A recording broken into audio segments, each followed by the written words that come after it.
ಆಡು ಮುಟ್ಟದ ಸೊಪ್ಪು ಬರೆದವರು ಶಮಾ ಕೊಪ್ಪ. ಏ ರಮೇಶ, ಬಾರೋ ಇಲ್ಲಿ. ನಿಮ್ ಕ್ಲಾಸ್ನಲ್ಲಿ ಹೃತಿಕ್ ಇದ್ದಾನಲ್ಲ, ಸ್ವಲ್ಪ ಬರೋದಕ್ಕೆ ಹೇಳು ಎನ್ನುತ್ತಾ ಸಂಗೀತ ಮೇಡಮ್ ರಮ್ಯಾ ಮೇಡಮ್ ಕಡೆಗೆ ತಿರುಗಿ, ಈ ಜೇನುತುಪ್ಪ ನೋಡಿ ಮೇಡಮ್, ಫಸ್ಟ್ HEPS ಹೃತಿಕ್ನ ಹತ್ತಿರ ತರಿಸಿದ್ದು. ಕಹಿ ಇದೆ, ಅವನಿಗೆ ವಾಪಸ್ ಕೊಡ್ತೀನಿ. ಅರೆ ಮೇಡಮ್, ನಿಮಗೆ ಸಿಕ್ಕಿರುವುದು ಬಹಳ ಒಳ್ಳೆ ಜೇನುತುಪ್ಪ, ವಾಪಸ್ ಕೊಡ್ಬೇಡ್ರಿ. ಒಳ್ಳೇದಾ? ಅದೇ ಹೇಳ್ತೀರಾ? ಅದು ಈ ಸೀಸನ್ನಲ್ಲಿ ಆಡ್ಸೋಗೆ ಹೋಗ್ಬಿಟ್ಟಿರುತ್ತೆ ನೋಡಿ, ಆ ಹೂಗಳ ಮಕರಂದದಿಂದ ಸಂಗ್ರಹಿಸಿದ ಜೇನು ಅದು. ಹೂವಿನ ಪರಿಮಳನೂ ಜೇನಲ್ಲಿ ಬರುತ್ತೆ ನೋಡಿ ಮೇಡಮ್. ಆಡ್ಸೋಗೆ ಸೊಪ್ಪಿಗೆ ಆಡು ಮೊಟ್ಟದ ಸೊಪ್ಪು ಅಂತಾರೆ. ಶೀತ, ನೆಗಡಿ, ಕೆಮ್ಮು ಇಂತಹ ಸಾಮಾನ್ಯ ವ್ಯಾಧಿಗಳಲ್ಲದೆ ಇನ್ನೂ ಬಹಳ ಕಾಯಿಲೆಗಳಿಗೆ ಬರುತ್ತೆ ಮೇಡಮ್. ಜೇನುತುಪ್ಪ ಕಹಿ ಯಾವ ರೀತಿ ಇರ್ತಾರೆ, ಇದು ನನ್ಗೆ ಯಾಕೋ ಹಿಡಿಸಿಲ್ಲ. ನಿಮ್ಮಿಷ್ಟ madam. If consumed in raw form, honey is best. Otherwise, one can hardly trust its nutritional and medicinal properties. Even branded honey comes pasteurized. ಒಳಗೆ ಬರ್ಬೋದಾ ಮಿಸ್ ಎನ್ನುತ್ತಾ ಹೃತಿಕ್ ಸಂಗೀತ ಮೇಡಮ್ ಕುಳಿತಲ್ಲಿ ಬಂದ. ಹೃತಿಕ್, ನನಗೆ ಈ ಜೇನುತುಪ್ಪ ಬೇಡಪ್ಪ ಎಂದು ಸಂಗೀತ ಮೇಡಮ್ ಹೇಳುತ್ತಿದ್ದಂತೆ ರಮ್ಯಾ ಮೇಡಮ್ ಮಧ್ಯೆ ಬಾಯಿ ಹಾಕಿ, ನನಗೆ ಇದೂ ಬೇಕು, ಜೊತೆಗೆ 2 ಬಾಟ್ಲು ಬೇಕಿತ್ತು, ತಂದ್ಕೊಡ್ತೀಯನೋ ಎಂದರು. ಇನ್ನೂ ಸಿಕ್ಕುತ್ತಾ ಅಂತ ಗೊತ್ತಿಲ್ಲ ಮಿಸ್, ಅಜ್ಜಂಗೆ ಕೇಳಬೇಕು. ಎಷ್ಟೋ ಇಷ್ಟು ಜೇನುತುಪ್ಪಕ್ಕೆ? ಮಿಸ್, ಅಜ್ಜ ನಾಳೆ ಹೇಳ್ತೀನಿ ಅಂದಿದ್ರು ಮಿಸ್. ಓಕೆ, ನಾಳೆ ಸರಿಯಾಗಿ ವಿಚಾರಿಸ್ಕೊಂಡು ಬಾ. ಇನ್ನೇನು ಸಿಗುತ್ತೋ ನಿಮ್ಮನೇಲಿ? ಮಿಸ್, ಅಂಜೂರಕಾಯಿ, ತುಪ್ಪ, ಲಾವಂಚ ಬೇರು, ಜಟಮಾಂಸಿ ಬೇರು, ಹೀರೆಕಾಯಿಲ್ ಮಾಡಿದ ಗುಂಜು. ಮಿಸ್, ನಿಮ್ಗೇನು ಬೇಕು ಹೇಳಿ, ಅಜ್ಜನಿಗೆ ಕೇಳಿ ಹೇಳ್ತೀನಿ. ಸರಿ. ತುಪ್ಪ ಯಾವ ಹಾಲಿಂದ? ಹಸುದ ಎಮ್ಮೆದ? ಹಸುದು ಮಿಸ್. 1 kg ಸಿಕ್ಕತ್ತಾ? ಕೇಳ್ತೀನಿ ಮಿಸ್. ಸರಿ. ಹೃತಿಕ್ ಮನೆ ತಲುಪಿದಾಗ ಸಂಜೆಯಾಗಿತ್ತು. ಅವರಮ್ಮ, ಯಾಕೋ ಕಾಲೇಜಿನಿಂದ ಬರಲಿ ಇಷ್ಟು ತಡ ನನಗೆ? ದಾರಿಲಿ ಆ ಮರ ಈ ಮರ ಅಂತ ಹತ್ತಿ ಇಳಿದು ಆಟ ಆಡ್ಕೊಂಡು ಬರದೇ ಆಯಿತು. ಒಂದು ದಿನ ನೇರವಾಗಿ ಮನೆ ತಲುಪಿದರೆ ಏನಾಗುತ್ತೆ ನಿಂಗೆ?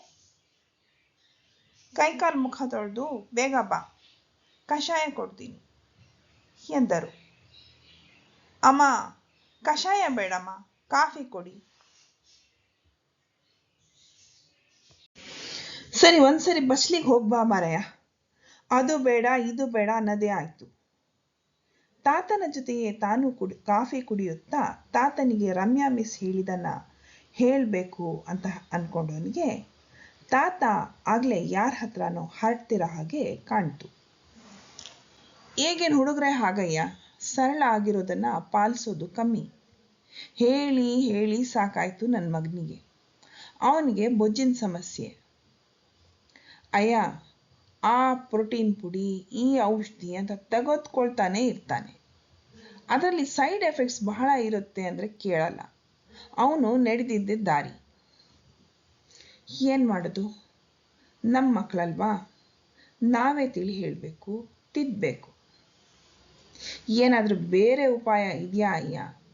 ನಾ ಹೇಳಿ ನೋಡ್ತೀನಿ. ನಿಮ್ಮ ಮನೇಲೇನು ತುಪ್ಪ ಧಾರಾಳವಾಗಿ ಇದೆ ಅಲ್ಲ, 1 ಚಮಚ ತುಪ್ಪನ 1 ಲೋಟ ಬಿಸಿ ನೀರಿನಲ್ಲಿ ಖಾಲಿ ಹೊಟ್ಟೆಗೆ ತೆಗೆದುಕೊಳ್ಳಲು ಹೇಳು. ಅಯ್ಯ, ಅವನು ತುಪ್ಪ ಮುಟ್ಟಲ್ಲ ಅಯ್ಯ, ಕೊಲೆಸ್ಟ್ರಾಲ್ ಅಂತಾನೆ. ಆದ್ರೇನು, ತುಪ್ಪದಲ್ಲಿ ಇರೋದು ಗುಡ್ ಕೊಲೆಸ್ಟ್ರಾಲ್, ಜೊತೆಗೆ ಪ್ರೋಟೀನ್ ಸಹ ದೇಹಕ್ಕೆ ಸಿಗತ್ತೆ. ಕರುಳು ಶುದ್ಧವಾಗಿಟ್ಟುಕೊಳ್ಳಬೇಕೆಂದರೆ ತುಪ್ಪ ಸೇವಿಸಲೇಬೇಕು. ಇಲ್ದಿದ್ರೆ ಮೂಲವ್ಯಾಧಿ ಅದು ಇದು ಅಂತ ಅನವಶ್ಯಕ ಸಮಸ್ಯೆಗಳಿಗೆ ದಾರಿ. ನೀವು ಹೇಳಿದ ಹಾಗೆ ತಿಳಿಸ್ತೀನಿ ಅಯ್ಯ. ಬೆಳೆದ ಹುಡುಗರಿಗೆ ನಾವೆಷ್ಟು ಹೇಳಕ್ಕಾಗುತ್ತೆ ಅಯ್ಯ. ಇನ್ನು ಮುಂದಿನದ್ದು ಅವನಿಗೆ ಬಿಟ್ಟಿದ್ದು. ನಾನಿನ್ನು ಹೊರಡ್ತೀನಯ್ಯ, ಕತ್ಲಾಗ್ತಾ ಬಂತು ಎನ್ನುತ್ತಾ ಅನಂತರಾಯರು ಬೀದಿಗಿಳಿದರು. ಮಾರನೆಯ ದಿನ ಹೃತಿಕ್ ಮನೆಯಿಂದ ಕಾಲೇಜಿಗೆ ಹೊರಟಾಗ ಎಂದಿನಂತೆ ಬಹಳ ಗೆಲುವಾಗಿದ್ದನು. ಗೆಳೆಯರ ತೇರು ಹರಟುತ್ತಾ ಕಾಲೇಜಿಗೆ ನಡೆದಿತ್ತು. 2 ಕಿಲೋಮೀಟರ್ ದೂರದಲ್ಲಿ ಕಾಲೇಜಿದ್ದರೂ ಇವರು ನಡೆದು ಹೋಗುವಷ್ಟರಲ್ಲಿ ಪೂರ್ತಿ 5 ಕಿಲೋಮೀಟರ್ ನಡೆಯುವಷ್ಟು ಹೊತ್ತು ಸಾಗುತ್ತಿತ್ತು. ನಿನ್ನೆ ಏನೋ ಕಾಲೇಜಿನಲ್ಲಿ 2nd PU ಹುಡುಗರು ಗಲಾಟೆ ಅಂತೆ. ನವೀನ ಹೃತಿಕ್ಗೆ ಕೇಳಿದ. ನಂಗೊತ್ತಿಲ್ಲ, ನಿಂಗೆಂಗೆ ಗೊತ್ತಾಯ್ತು? ಯಾರು ಹೇಳಿದ್ರು? ನಂಗೆ ಗೊತ್ತು. ನಿನ್ನೆ ಕಬಡ್ಡಿನಲ್ಲಿ ಗೆದ್ದವರಿಗೆ ಪ್ರೈಸ್ ಕೊಡ್ತಾ ಇದ್ರಾ? ಆ ರಮೇಶ ಶರತ್ತು ಕ್ಲಾಸ್ ಬಂಕ್ ಮಾಡಿ ಹೊಳೆಲಿ ಈಜಕ್ಕೆ ಹೋಗಿದ್ರಂತೆ.